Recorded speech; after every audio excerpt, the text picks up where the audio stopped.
Hello two family, কেমন আছো তোমরা?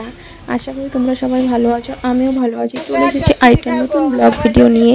আর তোমরা দেখতে পাচ্ছ আমি কিন্তু এখন রান্নাঘরে চলে এসেছি। আর সেখানে মাংস নিয়ে এসেছে দেখছি।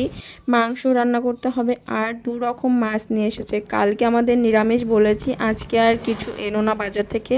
আনলেও একটু নিয়ে এসে যেন একবার মতো হয়, এত কিছু নিয়ে এসেছে। আজকেই পুরো খেয়ে ফেলতে হবে, নাহলে 3 দিন পুরো নিরামিষ চলবে। এগুলো আর ফ্রিজে রাখলে পরে খাওয়া যাবে না। আর দেখেছো 2 রকম মাছ নিয়ে এসেছে।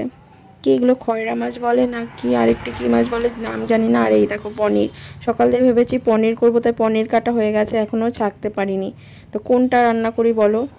এইটা না এটা? পনিরও রয়েছে, ভাবছি পনিরটা ফ্রিজে রেখে দেবো। আর এগুলো সব আজকেই রান্না করব। আর আমি মাছ কাটতে বসে গেছি, বেলা অনেক হয়ে যাচ্ছে। তো ঝটপট করে মাছ কেটে নেই। মাছ কাটতে কিন্তু খুবই বিরক্তি লাগে, তবুও প্রত্যেকটা দিন কাটার মাছ আনবে, যেন কেটে রান্না করতে হয় এমন মাছ, বললেও শুনবে না। মাছগুলো খেতে টেস্টি বলে আমিও আর অত কিছু বলি না। আর এদিকে আমার মাছ কাটা ধোয়া হয়ে গেছে। এবার এই খয়রা মাছগুলো ভাজা করব। আর সকালবেলা সেদ্ধ ভাত করেছি, খয়রা মাছ ভাজা দিয়ে সকালবেলা খাবো। আর দুপুরবেলা করব ওই মাছগুলো আর মাংস, সেটাই তোমাদের সঙ্গে শেয়ার করবো। দেখতে থাকো, পাশে থাকো।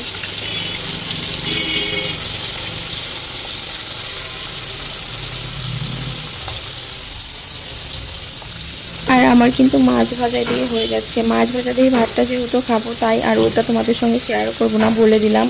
একবারে দুপুরে রান্না করতে এসে তোমাদের দেখাবো। আর আজকে মাংসটা একটা ইউনিকভাবে করব, সেটাই তোমাদের সঙ্গে শেয়ার করব। বুঝলে? তোমরা যদি এভাবে খাও কোনো দিন, একটু বলবে তো কীভাবে সেটা দেখো। আর এই মাংস ধুয়ে রাখা হয়ে গেছে। এবার কিন্তু দুপুরবেলা খাওয়া দাওয়া করে আমি চলে এসেছি রান্না করতে।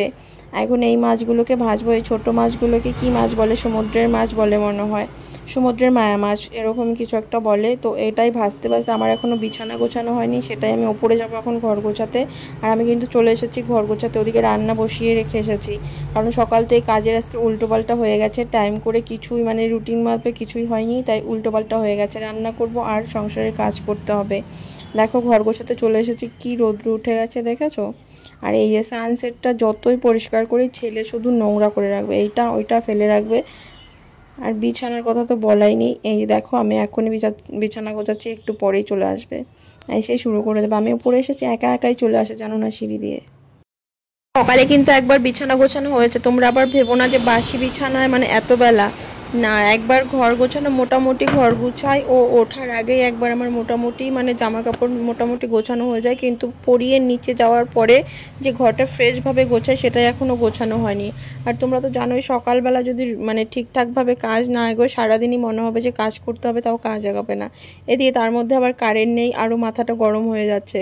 আর এই যে কারেন্ট এসেছে দেখো, এখন টিভি দেখতে চলে এসেছে। ঘর গুছিয়ে কোনো লাভ নেই, এইভাবেই করবে। এই যে ঘর মুছতে গেলে এরকম করবে, শুধু বলবে মা দাও ঘর মুছে দিই, তোমার কাজ করে দিই। আমি ঘর মোছার আগে ও ঘর মুছতে আসবে, যতবার করতে যাব ততবারই এরকম করবে।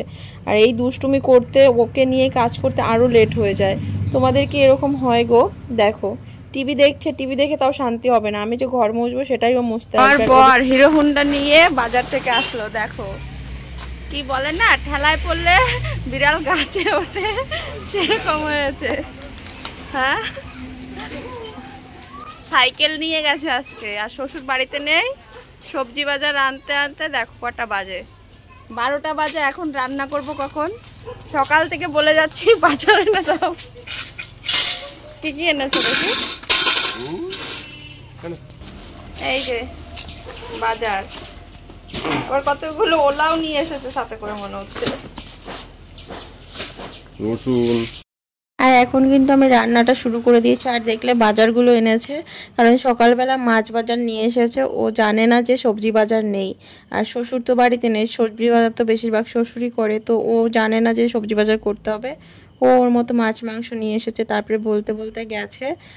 আর এইদিকে কিন্তু আমি রান্নাটা কমপ্লিট করার জন্য তাড়াহুড়া করছি, বেলার অনেক হয়ে গেছে, কারণ প্রত্যেক দিন আমার 1টার মধ্যে রান্না কমপ্লিট হয়ে যায়। আর এখন 1টা, 12:30 বাজে, মাত্র রান্না শুরু করলাম। আর এদিকে আমার চচ্চড়িটা হয়ে গেছে। ওই যে যেরকম আলু দিয়ে চচ্চড়ি করি সেরকমই চচ্চড়ি করেছি, কারণ আমি শুধু আলু দিয়েই করি। তোমরা হয়তো বলতে পারো যে দিদি তুমি আলু দিয়ে শুধু চচ্চড়ি করো, কারণ আমার বেগুনে অ্যালার্জি আছে, তাই বেগুন আর অন্য আর আজকে কিন্তু একটু পটলও দিয়েছি, আলু আর পটল দিয়েই করেছি। এদিকে মাছ রান্নাটা আমার কমপ্লিট হয়ে গেল। এবার ছেলেকে যে মাংসটা খাওয়াবো সেটাই রান্না করব। আর আমি চেষ্টা করি ওকে যা খাওয়াই সেটা আলাদা করারই চেষ্টা করি, অন্তত মাংস যেদিন খাওয়াবো সেদিন আলাদা করারই চেষ্টা করি, কারণ আমাদের মাংসে একটু বেশি ঝাল মশলা দিতে হয় আর ছেলে তো লঙ্কা ছাড়া খায়, তার জন্য ওটা আলাদা করার চেষ্টা করি। আর ইউনিকভাবে রান্না করবো বলেছিলাম পেঁপে দিয়ে। হ্যাঁ, পেঁপে দিয়ে আজকে মাংস রান্না করবো, এটা আমি কোনোদিন খাইনি, এটাই আজকে রান্না করব, তাই তোমাদের সঙ্গে একটু শেয়ার করছি। আর এই যেটা হচ্ছে ছেলেকে খাওয়াবো, ছেলের জন্য মাংস তরকারি করছি পেঁপে দিয়ে, তারপর আমাদেরগুলো করব, কারণ প্রায় 1টার উপরে বেজে গেছে, ছেলেকে চান করাতে হবে। আর চান করানো হয়ে গেলে ছেলেকে না খাওয়ালে তখন উল্টোপাল্টা জিনিস খাবে, যেটাতে ওর মানে ভাত খেতে পারবে না, তার জন্য ওর তরকারিটা আগে করে নেবো, তারপরে আমাদেরটা ধীরে সুস্থে করব। আর এই এগুলো কিন্তু আমাদের জন্য রান্না করব। আর ছেলেকে যেটা খাওয়াবো সেটা কিন্তু রান্না হয়ে গেছে, এখন তাড়াতাড়ি চান করিয়ে ওকে খাইয়ে দিলেই হয়ে যাবে, তাহলে একটু সমস্যাটা মানে মিটবে। কারণ ওর খাওয়া নিয়ে ওর চান করানো টাইমে না হলে আমার মাথাটা গরম হয়ে যায়, ও মনে হয় যে ও কষ্ট পাচ্ছে। ওরটা আগে ঠিকঠাক করা হয়ে গেলে আমার সারা পৃথিবী মানে হোক বা না হোক ভেসে যাক, তাও আমার কোনো দুঃখ নেই। এবার আমাদের মাংসটার জন্য সব কিছু রেডি করে নিয়েছি, বসিয়ে দিয়েছি। আর এই যে দেখো, এটা কিন্তু পেঁপে দিয়ে মাংস রান্না করলাম, ছেলেকে আজকে এটাই খাওয়াবো। তোমরা কি কেউ খেয়েছো পেঁপে দিয়ে? অবশ্যই রান্না করে দেখো, আমার কিন্তু ভালোই লেগেছে। এটা কিন্তু আমি মানে খেয়ে তারপরে তোমাদের বললাম ভালো লেগেছে। এবার এই মশলাটা কষিয়ে নেব, এই তরকারিটাও বসিয়ে দিয়ে শাশুড়ি দেখি ছেলেকে চান করাতে নিয়ে গেল, তাই আমি আর গেলাম না, শাশুড়ি চান করে দেব। আর এদিকে শাশুড়ি ছেলেকে চান করিয়ে, আমাদের রান্নাঘরের পেছনে শুয়োপোকার বাসা দেখেছে, সজনা গাছে দেখেছো, চালের মধ্যে। এই পোকা যদি না মারা হতো রান্নাঘরে রান্না করা মুশকিল, আজকে এই কাজটা না করলে আর হতো না, কালকে হয়তো রান্নাঘরে রান্নাই বন্ধ হয়ে যেত। আমরা কত গরিব। আমার শাশুড়ি কি দিচ্ছে বলো তো, সার্ভের জল বালতিতে গুলে গুলে দিচ্ছে, আর দিতে হবে না, মরে গেছে এখন। আর ওই দেখো নিচে কতগুলো পড়েছে দেখেছো, দেখেছো কত শুয়োপোকা হয়েছে। বর্ষা হয়েছে না, মানে প্রায় কন্টিনিউ 15 দিন মতো বৃষ্টি হলো, সেরকমভাবে পরিষ্কার করা হয়নি, দেখো শুয়োপোকা হয়ে গেছে। আর এটা যদি আজকে না মারা হতো কালকে হয়তো রান্নাঘর দিয়ে হাঁটা শুরু করে দিত। শুয়োপোকা হলে তোমরা দেখবে সার্ভের জল দেবে, তাহলে দেখবে মরে যাবে। আমরা কিন্তু এইভাবেই শুয়োপোকা মারি, এইভাবে মরে ওখানেই থেকে যাবে। ঠিক, আমি শুয়োপোকা মারতে দেখতে গিয়ে দেখো রান্নার কথা ভুলেই গেছি। আর এখানে আমার মশলাটা প্রায় লেগেই গেছে,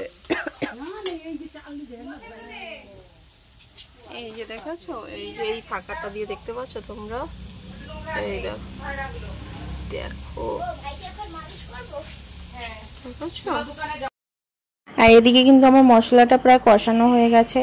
নর্মাল মাংস যেভাবে রান্না করি সেইভাবেই রান্না করব, শুধু পেঁপেটাকে ভেজে রেখেছি, আলুটা দেইনি, আলু হয়তো 2-3 পিস দিয়েছি, আলুর বদলে মানে পেঁপে দিয়ে করব, সেইভাবেই সব রেডি করে নিয়েছি। দেখো এবার মশলার মধ্যে সব মাংসগুলো দিয়ে ভালো করে কষাবো।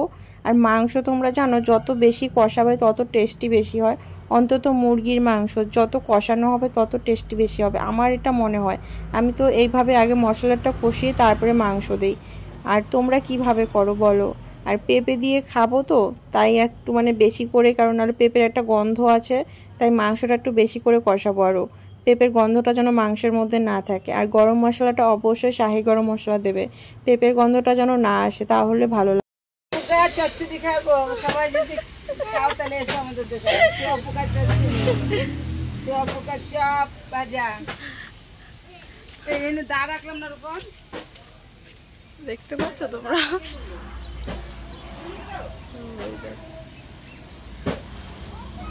আর এই যে আমাদের সজনে গাছে প্রত্যেক বছরই পোকা হয়, মানে সজনে গাছটা কাটতেও মায়া লাগে, কিন্তু পোকার জন্য মনে হয় যে কেটে দেই। দেখো নিচে কত পড়েছে দেখেছো। পোকা মেরে এবার চারিদিকে ব্লিচিং ছড়াচ্ছে, কারণ ব্লিচিং না ছড়ালে এগুলো আরও এদিক সেদিক হয়তো হেঁটে আসতে পারে। তারপর আরেক ধরনের হয় না চাইটাগুলো, ওগুলোও দেখি হচ্ছে অনেক, পাড়ায় সবার বাড়িতে অনেক হয়েছে, তো আমাদের বাড়িতে 2-1টা দেখা গেছে, তাই মা এনে আগে ব্লিচিং ছড়িয়ে দিল। আর এদিকে কিন্তু আমার মাংসটা পুরোপুরি এখনও হয়নি, এই দেখো কষানো হচ্ছে। তোমরা ভেবো না যে এত তাদের মাংসটা হয়ে গেল, মাংস রান্না করতে করতে এগুলো সব দেখাচ্ছি তোমাদের। মাংসটা কষানো হচ্ছে, আর কালারটা কেমন এসেছে বলো তো? আমার তো মনে হচ্ছে খুবই ভালো হচ্ছে, টেস্টিও হবে। আর এখন কিন্তু আমি পেঁপেগুলোও দিয়ে দিয়েছি, পেঁপেগুলো দিয়ে ভালো করে কষাবো, আর কষিয়ে ঢাকা দিয়ে কষাচ্ছি তো, ঝোল না দিলেও ঠান্ডা জল দিলে পেঁপে আরও শক্ত হয়ে যাবে।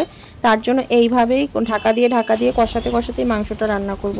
আর এইভাবে রান্না করলে কিন্তু খুবই টেস্টি হয়। জল ছাড়া তোমরা একদিন মাংস রান্না করে দেখবে, আরও টেস্টি হয়। ও এখন ব্লগ করছে, দেখেছো? ওঠো ওঠো।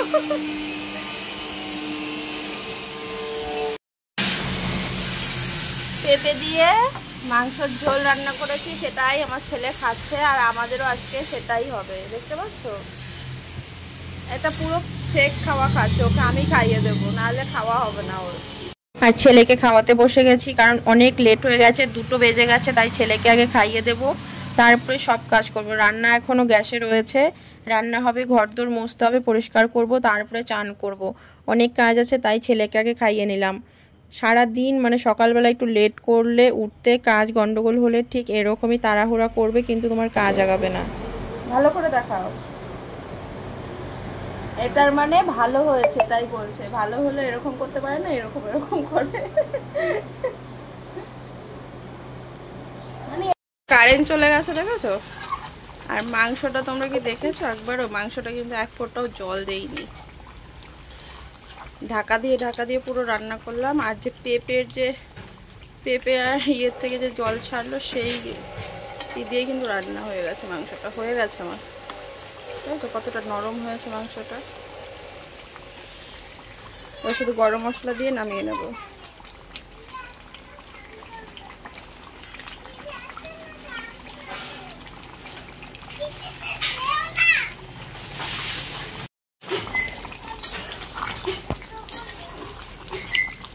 শুয়োপোকা মারা হলো, এতক্ষণ এত ঝলমলিয়ে রোদ্রু, দেখো আবার এই দেখো বৃষ্টি পড়া শুরু হয়ে গেছে, ঠিক আছে? পুকুরের মধ্যে দেখতে পাচ্ছ তোমরা, বৃষ্টি হচ্ছে। আজকের ব্লগটা আমি এখানেই শেষ করলাম। কেমন লাগলো অবশ্যই সবাই কমেন্ট করে বলবে, একটু ভালোবাসা দিয়ে পাশে থাকার চেষ্টা করবে।